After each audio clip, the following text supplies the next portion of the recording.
It's been a long time since I've done a day in my life, and this still isn't even a full day, but I want to show you guys a little snippet of what I've been doing lately, which is a lot of the gym, a lot of eating healthy, and a lot of school. Tonight's class, we were talking about juvenile competency, and I had a couple of questions about that, so I recorded what I asked my TA and her responses for that. Before you ask who it is, yes, Tiffany breathes heavy and is snoring in this video. Caitlin.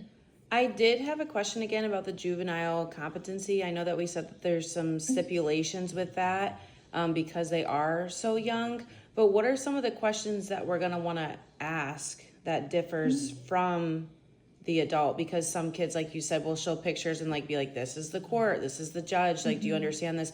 But what is really different other than that? Because they are so young, they won't understand it fully. Most, I should say. Well, one of the things is like just the way that you speak about the concepts, so you want to make sure that like you're describing them in a way that they can understand. I don't think that the questions are often that different, minus like more about asking them in a developmentally appropriate manner That makes sense. Doing different things to try to assess their thought process that may be a different way than you would with an adult.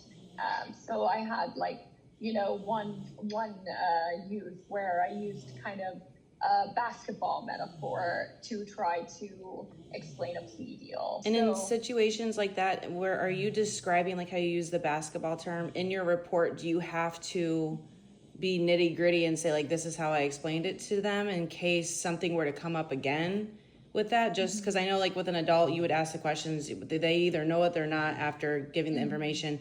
But for a child, I just don't know if you have to like document everything. Like this is the analogy I use just in case if something were to turn about.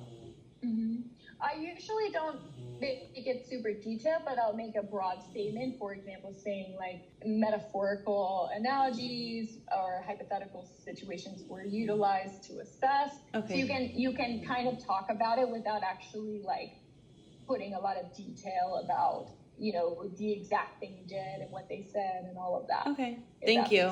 Yeah. Thank you for answering my question.